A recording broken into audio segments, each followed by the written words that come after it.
Yeah, right, back again. I'll just do these as separate clips, and I won't render the whole thing as one video. It's just taking too much time up.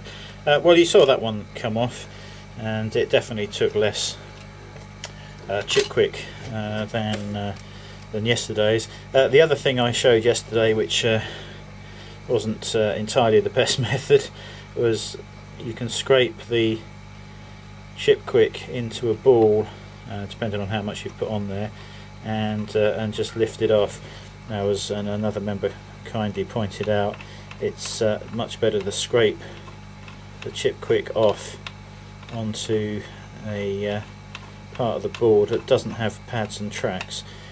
Again, I've not managed to damage anything by lifting the solder off, but clearly you could, if you're lifting the blob of solder off, you could pull a track off if it's over a pad or track that's a bit fragile. So yeah, another good tip, just if you have a lot of the chip quick on there, just ball it up into a non-critical part of the circuit board, and then you know, just pull it off. You get the idea. I should have shown that properly yesterday, but it's hard to talk video and think of all these things at the same time. That's my excuse anyway. I think we've got another board here, so we'll just do the same. This IC on here is pretty well tacked down, especially at each end. You can see there's a hell of a lot of solder on there, so whether this is going to come off with the chip quick, I don't know. But again, we will go for the add some solder method.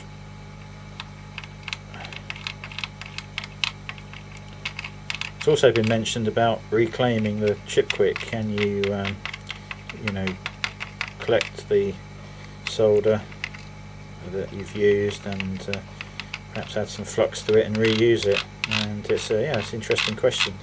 It's not one I've tried myself, but I suppose it's possible. Right, again, wrong angles for the sake of the camera. I'm just going to go down there carefully and get rid of as much of the solder as possible.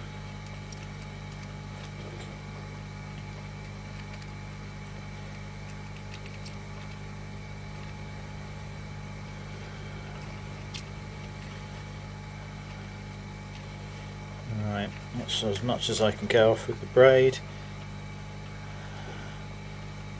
Let me see if I can just get this in a better position. There we go. We'll just get some chip quick in here. Again, I'm hoping it won't take as much. As you know, this is the lead-free version, which really is not as nice as the leaded version, I suspect. Okay, well, as you can see, I think that's probably taken better than it was yesterday. I don't know whether we're going to be able to lift this off.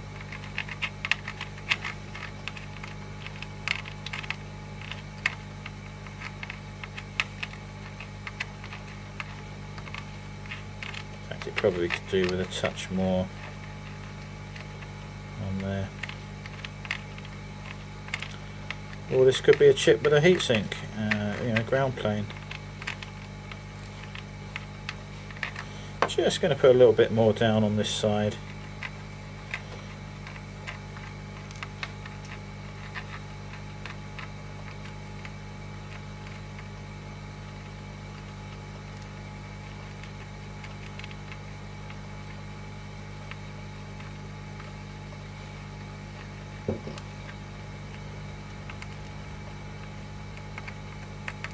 Yeah, it's just not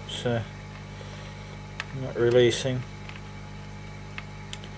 Hate to say it, but I think we might have to resort to the hot air. This chip quick is molten all the way along both sides, so yeah, I'm afraid we're going to have to resort to the hot air again, I think, on this one. We'll see if there's anything underneath the chip You can see the chip quick is all molten. So either this chip is ground planed or it's stuck in place. Sure, stinks, that's for sure.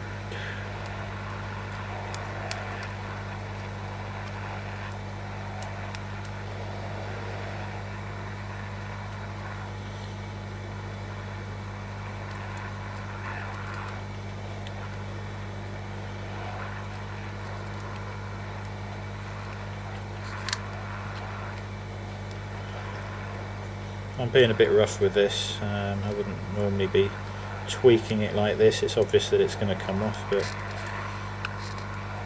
it's just needing a lot more heat than I would have thought.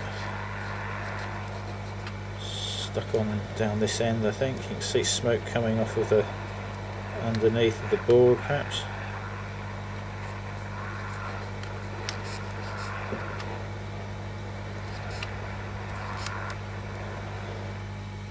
Yeah, I don't know why that was so hard to get off. I think it's because there's quite big ground areas at each end. So again, this would have been a candidate for preheating. Really, my preheater is the top of the oven, as you know. So it's quite hard to film that. Yeah, I've just scraped that off onto a non-critical bit of board and just lifted it straight off. We'll keep that bit actually, see if we can reuse it. And yeah, then just a matter of cleaning this up. I'm just going to scrape it sideways. I'm not bothered about this. These are all scrap boards, but as already said, best method is in and out of the pad. Yeah, I think the problem with this was they've just got big ground connections at each end. I don't know whether you can see it very clearly, but each four corners have got a massive ground area. I'll just spray clean this and see if you can see that.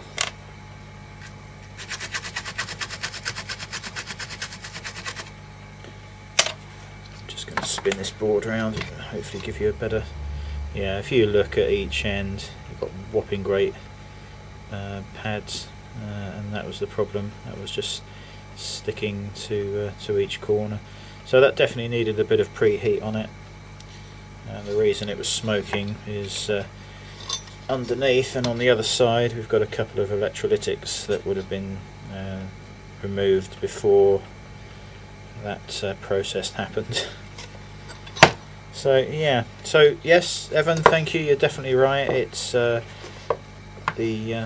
chip quick takes much better when you've tinned and removed the fresh solder. I've got another IC here that's got great big corner ground, I assume ground connections. Actually they're probably not. Let's see if we can use the other method of just flooding all of the pins. Let's see whether it will free up.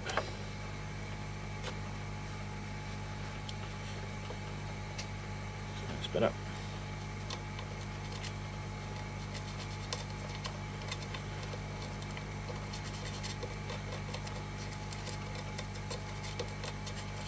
And again, that's normal leaded solder, and that's not coming off, so I suspect there may well be a ground plane under there.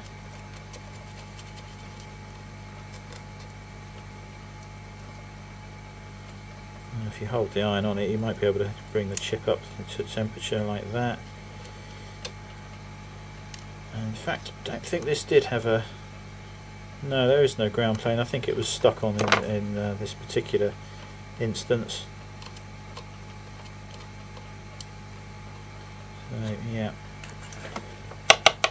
just trying to remove as much as that with the iron and get in there to clean the tracks up.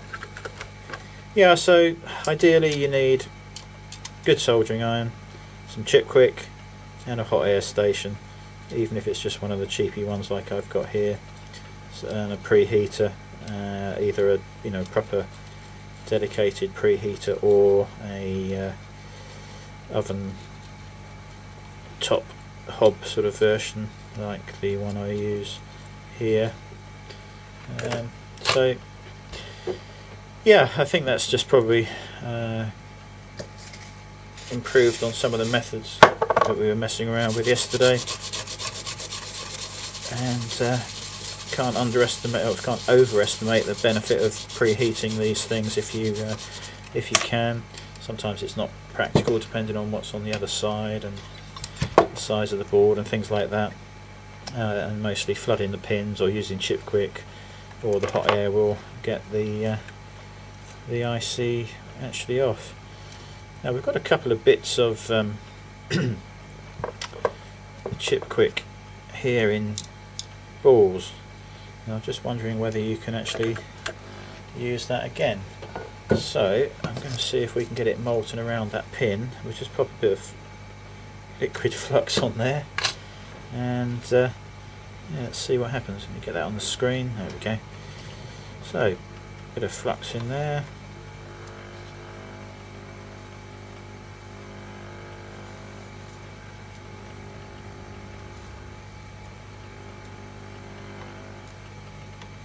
Oh, yeah, that's taken around that pin, as you can see, and it's still. So yeah, it might be an idea to actually try and save these molten balls that as you remove them. Yeah, you can see from that how easily that comes off, and yeah, I think we'll try and salvage some of these in future and reuse them. A little drop of flux, and yeah, go from there. Anyway, this really hasn't gone to plan today. A couple of attempts and one not recorded, and a couple of complete messes made, but it was just to show the other techniques and to point out a couple of things that I should have mentioned about the pads and things like that. And that tip really needs to be changed. I must order another one. Anyway, catch you later.